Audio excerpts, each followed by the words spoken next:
ನಮಸ್ಕಾರ ಎಲ್ಲರಿಗೂ. ನಮಸ್ತೆ ಕರ್ನಾಟಕ ಯೂಟ್ಯೂಬ್ ಚಾನಲ್ಗೆ ಸ್ವಾಗತ. ಕಮೆಂಟ್ ನಿಮ್ಮದು, ಪ್ರಯಾಣ ನಮ್ಮದು. ಇವತ್ತು ನಾವು ನೋಡ್ಕೊಂಬರೋಣ ಬನ್ನಿ ಆದಿಚುಂಚನಗಿರಿಯ ಪಾರ್ಟ್ 3. ಮೇಲುಗಡೆ ಗಂಗಾಧರೇಶ್ವರ ದೇವಸ್ಥಾನ ಮತ್ತು ಗವಿಸಿದ್ದೇಶ್ವರ ದೇವಸ್ಥಾನ ಮತ್ತು ಮಲ್ಲೇಶ್ವರ ಒಂದು ಶಿವನ ದೇವಸ್ಥಾನ, ನಂದಿ ವಿಗ್ರಹ, ಬೃಹತಾಕಾರದ ಗಣೇಶನ ವಿಗ್ರಹಗಳು ಮೇಲುಗಡೆ ಇದೆ. ನೋಡ್ಕೊಂಡು ಬರೋಣ ಬನ್ನಿ. ಇಂದಿನ ವಿಡಿಯೋದಲ್ಲಿ ನೋಡ್ಕೊಂಬಂದಿದ್ವಿ ಶ್ರೀ ಗುರು ಬಾಲಗಂಗಾಧರನಾಥ ಸ್ವಾಮೀಜಿ ಅವರ ಮಠ ಮತ್ತು ದೇವಸ್ಥಾನ ಮಂಟಪ ಅನ್ನೋದು. ಈ ವಿಡಿಯೋದಲ್ಲಿ ನೋಡ್ಕೊಂಬರೋಣ. ಮೇಲೆ ಗಂಗಾಧರೇಶ್ವರ ಸ್ವಾಮಿ ದೇವಸ್ಥಾನ ಮತ್ತು ಮಲ್ಲೇಶ್ವರ ದೇವಸ್ಥಾನ, ಗವಿಸಿದ್ದೇಶ್ವರ ದೇವಸ್ಥಾನವನ್ನು ಹಾಗೂ ಮೇಲೆ ನಂದಿಯ ವಿಗ್ರಹವನ್ನು. ಹಂಗೆ ಮೆಟ್ಲು ಹತ್ಕೊಂಡು ಮೇಲೆ ಹೋದರೆ ಮೆಟ್ಲು ಮೇಲೆ ಶಿವಂದು ಒಂದು ಡ್ರಾಯಿಂಗ್ ಮಾಡಿದರು, ಶಿವ ತಪಸ್ಸಿ ಕುಂತಿರೋದಂತ. ಈ ಒಂದು ಗಂಗಾಧರೇಶ್ವರ ದೇವಸ್ಥಾನಕ್ಕೆ ಇಲ್ಲಿ ನಾವು ನೋಡಿದ್ವಿ ಏನಿದೆ ಅಂತೇಳಿ. ಇಲ್ಲಿ ಏನಿಲ್ಲ, ಹಳೆ ಫೋಟೋಸ್ ಎಲ್ಲ ಇಟ್ಟಿದ್ರು. ಹಂಗೆ ಮೇಲೆ ಹತ್ತಿ ಹೋದರೆ ಮೆಟ್ಲ ಹತ್ರನೇ ನಂದಿ ವಿಗ್ರಹ ಸಿಗುತ್ತೆ. ಇದು ಹೊಸ್ದಾಗಿ ಕಿತ್ತಿರೋದೇ ನಂದಿ ವಿಗ್ರಹ. ಹಂಗೆ ನಂದಿ ವಿಗ್ರಹವನ್ನು ನಾವು ಪ್ರದಕ್ಷಿಣೆ ಮಾಡಿಕೊಂಡು ಮುಂದೆ ಹೋಗಿದರೆ ಮುಂದೆ ಮಲ್ಲೇಶ್ವರ ದೇವಸ್ಥಾನ ಸಿಗುತ್ತೆ, ಶಿವನ ದೇವಸ್ಥಾನ. ಈ ಒಂದು ಜಾಗಕ್ಕೆ 2,000 ವರ್ಷದ ಹಳೆಯ ಇತಿಹಾಸ. ಇಲ್ಲಿ ಶಿವ ತಪಸ್ಸು ಮಾಡಿದಂಥ ಜಾಗ. ಈ ಒಂದು ಜಾಗದಲ್ಲಿ ರಾಮನು ರಾಮಾಯಣ ಕಾಲಕ್ಕೂ ಜೋಡಿದೆ, ತ್ರೇತಾಯುಗಕ್ಕೆ. ಆ ಕಾಲದಲ್ಲಿ ರಾಮ ಲಕ್ಷ್ಮಣರು ಇಲ್ಲಿ ಬಂದು ಶಿವನ ಆಶೀರ್ವಾದ ತೊಗೊಂಡಿದ್ದರು, ಶಿವ ತಪಸ್ಸು ಮಾಡಿ ಅಂತ ಒಂದು ಸ್ಥಳೀಯರ ನಂಬಿಕೆ ಒಂದು ಈ ಜಾಗದಕ್ಕಿದೆ. ಸುತ್ತಮುತ್ತ 500 ಎಕರೆಗೆ ನವಿಲು ಧಾಮ ಅಂತ ಈ ಒಂದು ಜಾಗವನ್ನು ಘೋಷಣೆ ಮಾಡಿದರು ಆದಿಚುಂಚನಗಿರಿನ.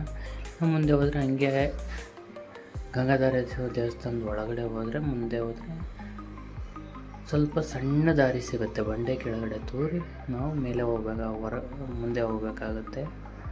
ಅಲ್ಲಿಂದ ಹೋಗಿ ಮುಂದೆ ಹಂಗೆ ಒಂದೆರಡು ಮೆಟ್ಲತ್ತಿ ಮೇಲೆ ಬಂದರೆ ಇಲ್ಲಿ ಸಿಗುತ್ತೆ.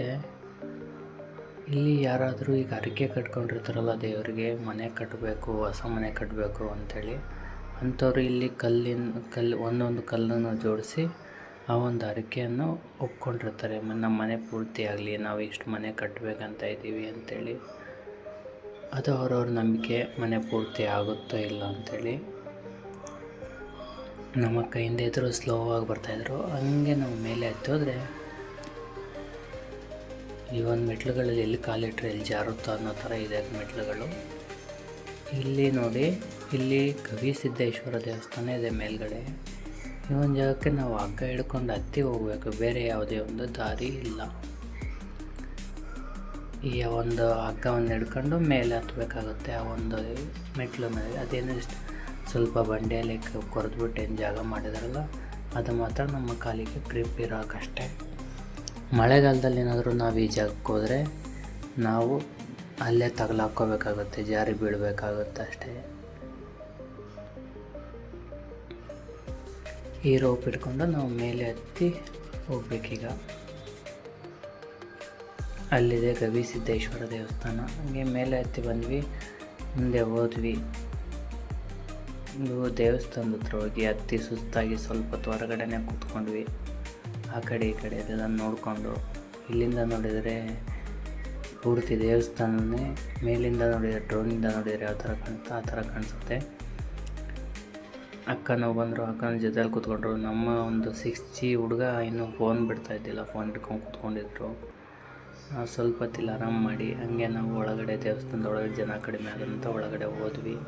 ಈ ಒಂದು ಜಾಗದಲ್ಲಿ ಪ್ರದಕ್ಷಿಣೆ ಹಾಕೋಕ್ಕೆ ಬರೀ 2 ಅಡಿ ಜಾಗ ಇರುತ್ತೆ ಅಷ್ಟರಲ್ಲೇ ಬಗ್ಕೊಂಡು ನಾವು ಪ್ರದಕ್ಷಿಣೆ ಹಾಕ್ಕೋಬೇಕು. ಕೂತ್ಕೊಂಡ್ರೆ ಅಲ್ಲಿ ಗಾಳಿ ಆಡಲ್ಲ, ಒಂದು ರೇಂಜಲ್ಲಿ ಇರುತ್ತೆ. ಇಲ್ಲಿ ಶಿವನ ವಿಗ್ರಹ ಮತ್ತು ನಂದಿಯ ವಿಗ್ರಹ ಇದೆ. ಏನಾದರೂ ಕೆಲಸ ಆಗಬೇಕು ಅನ್ನೋದಾದರೆ ಇಲ್ಲಿ ಒಂದು ದಕ್ಷಿಣೆ ಇಟ್ಟು ಆ ನಂದಿಯ ವಿಗ್ರಹವನ್ನು ನಾವು ಎತ್ತಬೋದು. ಕೆಲಸ ಆಗುತ್ತೆ ಅನ್ನೋದಾದರೆ ಈಸಿಯಾಗಿ ಕೈಯಿಂದ ಎದ್ದೇಳುತ್ತೆ. ಇಲ್ಲ ಅಂದರೆ ಭಾರವಾಗಿ ಎದ್ದೇಳೋದಿಲ್ಲ ಅಂತ ಇಲ್ಲಿ ಒಂದು ನಂಬಿಕೆ ಇದೆ. ನಾವೇನು ಅಂದ್ಕೊಂಡ್ವಿ ಎಲ್ಲ ಆಗುತ್ತೆ ಅಂಥೇಳಿ ನಂದಿ ವಿಗ್ರಹನೇ ಎದ್ದಿದೆ. ಇನ್ನು ಮುಗಿಸ್ಕೊಂಡು ಹಂಗೆ ಹೊರಗಡೆ ಬಂದ್ವಿ. ಇನ್ನೇನೋ ಕೆಳಗಿಡ್ದು ಮನೆಗೆ ಹೋಗೋವಂಥ ಟೈಮ್ ಆಯಿತು. ನಮ್ಮ ಹುಡುಗ ಲಾಸ್ಟ್ ಟೈಮಲ್ಲಿ ಬಂದು ಅವ್ರ ಅಮ್ಮನ ಕೆಳಗೆ ಇಳಿಸ್ಕೊಂಡು ಹೋಗ್ತಾಯಿದ್ರು. ತಾಯಿ ಮಕ್ಕಳೆಲ್ಲ ಕೆಳಗಡೆ ಇಳಿದು ಹೋಗ್ತಿದ್ರು, ಬಿಡ್ಕೊಂಡು ಈ ಥರ ಹಿಡಿಬೇಕಾಗುತ್ತೆ. ಸ್ವಲ್ಪ ಕಾಲು ಜಾರಿದ್ರು ಬಂಡೆ ಮಧ್ಯದಲ್ಲಿ ಬಿಟ್ಟು ಕಾಲು ಕೈ ಮುಟ್ಕೋಬೇಕಾಗುತ್ತೆ.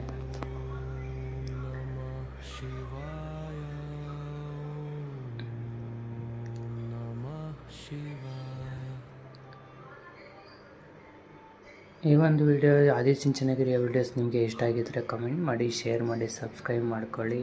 ಈ ಥರ ವಿಡಿಯೋಗೋಸ್ಕರ ನಮ್ಮ ಚಾನಲನ್ನು ಫಾಲೋ ಮಾಡಿ. ನೆಕ್ಸ್ಟ್ ಹೋಗೋಣ ನಾವು ಹಂಪಿಗೆ. ಹಂಪಿಯ ವೀಡಿಯೋಸ್ಗೆ ಇದು ಒಂದು ಸ್ವಲ್ಪ ಗ್ಯಾಪ್ ಕೊಟ್ಬಿಟ್ಟು ಹಂಪಿ ಬಿಟ್ಬಿಟ್ಟು ಬೆಂಗಳೂರು ಕಡೆ ಬಂದಿದ್ದೀವಿ ನಾವು.